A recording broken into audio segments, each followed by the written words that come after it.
iTunes is an important element of your iPad experience. Not only can you use it to back up and activate your iPad, but you can also manage your whole media library using iTunes. All your music and TV shows and books, movies, audiobooks can all be managed and synced across to your iPad. You can also use it to buy apps and media from the iTunes store. This lesson is going to take a look at the iTunes interface. iTunes has been installed, so let's have a look at the iTunes interface. So this is the Mac version of iTunes, version 11, and it has the same default view. So you've got all of the media up here accessible from this drop-down menu. You can click to the iTunes store here. Any devices that are connected to the computer are listed here. So if I wanted to see what was on the iPad and to sync media to the iPad, I can select it there. The same thing occurs on the Windows version. So this is a brand new installation of iTunes 11 on Windows, and no media has been found in this edition, but it still has the same links up here. So I can see the media and no devices can be connected, and I can click there to go to the store. For both of them, this is not the best view to use iTunes, and I guess it's a personal choice, but up here in the drop-down menu, you can show the menu bar. And now it gives you an easy way to get to all your options. And once you have that, then view, show the sidebar. And now you can see everything in one position. If you want to go to the store, you click the store. If you want to see what's in your library, you click here. So let's go back to the Mac one and do the same up there. So in the Mac, it's up in the View menu, Show the Sidebar. And now everything is easier to see. So that's the way we're going to look at it. So when you click each one of these types of media, you can see what's in your media library. So there's albums, and here is a list of songs, genres of music, music videos, internet radio, and start listening to iTunes radio, movies. So again, you've got a list. You can have different ways of viewing these. A list of movies, home videos. So it actually sorts your movies into those that you purchase from the iTunes store and those that you create yourself, or which have no other source. So these are just movies of the dog, home videos. TV shows, and they're in genres, and you can have a list of the shows, or a list as in a list. Any podcasts that you've subscribed to, any iTunes U courses that you've downloaded, audio books, books on the Mac have now moved to the iBooks application, and any apps that you've actually downloaded and synced to your iPad. And so all that's your media. Your library can be constructed from media that you have added yourself. So it could be CDs that you've ripped to get the digital audio, DVDs that you've ripped to get the digital movie files, or it could be movies that you've done yourself with your phone or your camera. Now, to access the iTunes store, which is where all the online media is, just select iTunes Store. You sign into your account. So up here you sign in. You can see I've already signed in, because everything that you buy or rent from the online store is stored for you in your very own iTunes cloud, if you like. And you can see that in your purchased tab. So anything that I've ever bought from the iTunes store, if I click that, any music or movies or TV shows or apps or books that I've ever purchased, I can download them again. So if I've deleted them, I don't have to purchase them again. So in movies, for example, you can see here there's a little cloud there. which indicates that that movie was purchased from the online store, but I haven't actually got a copy of it on my iPad or on my computer. It's still sitting up there in the cloud. So if I click that, sign into my account, then I can download that movie. So when I go into movies, Harry and Walter is sitting there as a new movie. So if I can put that into a list, Harry and Walter Go to New York, it's still downloading there. You can see its progress.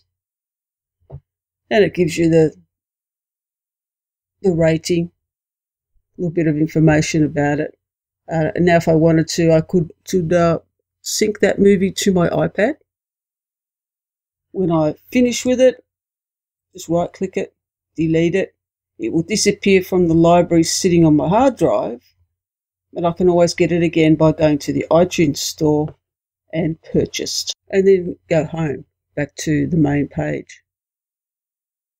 So the iTunes store on the computer is virtually the same as the iTunes store on your iPad, and you have the same tabs up here where you can go and locate media. So if I was looking for a TV show, so perhaps this one, The Time of Our Lives, you can pick the show. You can buy the whole season. So even if the whole season hasn't been broadcast yet, you can still buy it, and then each time an episode is broadcast, it will just be added to your library and downloaded. So at the moment, they're not all there. I think there's only, in this series, 7 episodes of the series. These are all sort of extras, if you like.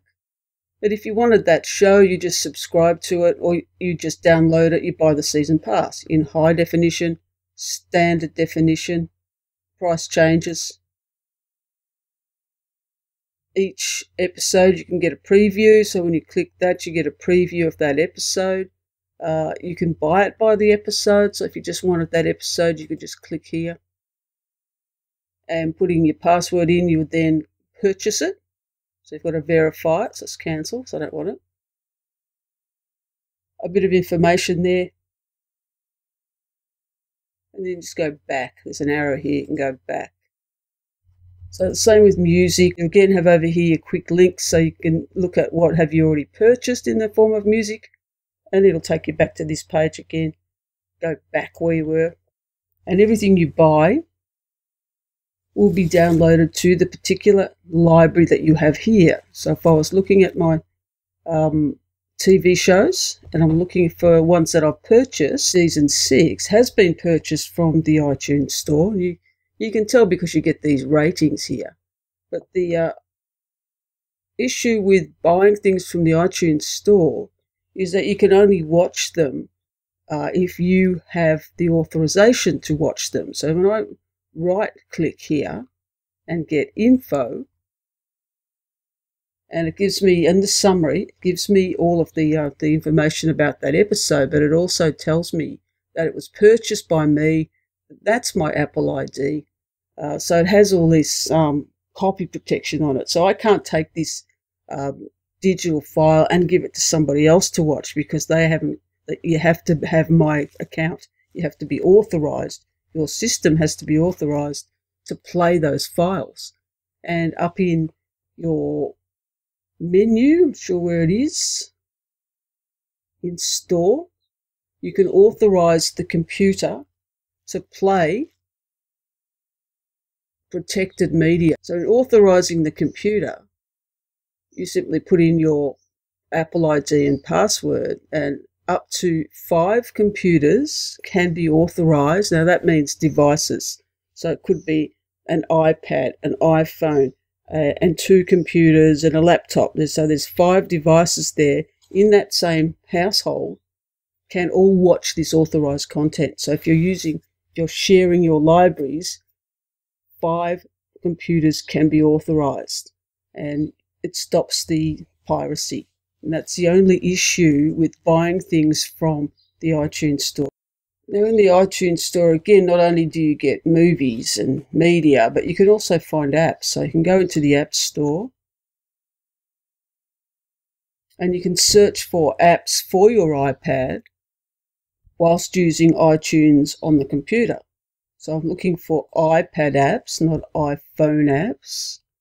And so you have the same structure again as you'd find in the App Store on your iPad, but you can go and buy some apps from here. You've got some genres over here for categories. So if I was looking for a game, it's going to give me just games. And then it categorizes some of the games. So if I wanted word games. So any app that I purchased or downloaded from the App Store using iTunes on the computer will just be stored in my media library, and the next time that I synced my iPad, it would copy it across. So let's have a look at that and see if it does work. All right, so there's a game here, Quacky. So when I click it, I can get all the information about it, screenshots, whether it's free, whether it costs. So it's free, but it has in-app purchases. So in the end, it's going to cost you a bit of money. But if I want that one, I'm going to click the free. Now it's going to download that to my computer. Now, as soon as it's downloaded, you'll find it in the apps section. So clicking apps, and all apps are displayed here. You'll get a list of them. They're in alphabetical order. This was starting with Q. There it is there. Quacky. So it's sitting there, and I can't play it from iTunes because it's an app for the iPad. I actually have to get this app now onto my iPad. And to do any synchronizing, you just select your device. So my device is connected wirelessly to my computer, or I could connect my iPad with the cable, the charging cable, the lightning cable, and one end to the USB port. So when I select that and I go into apps,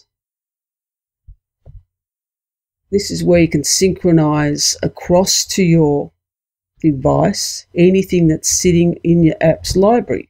So when I scroll down the list of apps, and you can sort by name, there's different ways to sort it. I'm going to sort by name is quickest probably, and look for the Q. There it is there, Quacky. So you can see it's not installed on the iPad. It's been downloaded from the App Store. It's sitting in the app library in iTunes, but I haven't actually copied it across to my iPad. Some of the others have. So anything where it says remove means that that's sitting on the iPad. So a lot of apps that I have, and I've got lots of them, are sitting in the apps library, but they're not actually installed on the iPad because I like them, I play them, I delete them. I get sick of them, I put them back, take them off. So at this point, this one is not on there. So if I wanted to put that on, Quacky, I can install it. And then the next time I synchronize my iPad with iTunes, it will put that app onto the iPad. So all I've got to do is click apply. Now it's looking for the iPad and it's syncing across. Anything I've asked it to synchronize, it's going to send across to the iPad. And vice versa. I can tell it to remove things from the iPad and take them off. So it goes through a series of steps, synchronizing everything. And at the end of that process, that app will be on the iPad. On the right is the actual iPad, and you can see what it's up to now. It's just backing up. So every time you connect your iPad to iTunes, it's going to back it up. It's going to transfer apps and purchases and sync them across. And as it syncs, it adjusts the slider at the bottom here. So if you delete some photos off your iPad, then it tells you how much more space you've got. So it does that automatically. So it's transferring purchases across at the moment. So anything I've purchased from the iPad is being transferred across to the apps library or the media library, whatever it is. Now you can see it's copying across here the actual hotkey game that I just purchased, so it's copying that across to the iPad. And you can see it sitting there now on the iPad screen. Now it drops the app in the first available space that it can find on the home screen. So there's the app there that we just purchased from the iTunes store on the computer, and it's now been synced across to the iPad. And if I wanted to move that app into another place, so if I've got a games folder, I could move it into a games folder by simply tapping and holding it on the iPad and dragging it to a different screen till I found where I wanted it to go. So in this lesson, we just had a brief look at the iTunes interface on a computer. You can use iTunes on the computer to search for and purchase apps and media, as well as sync your iPad and back up your iPad. The iTunes app on the iPad is also where you can purchase and search for apps and media, but sometimes using the computer is just a little easier. So that's all for this lesson.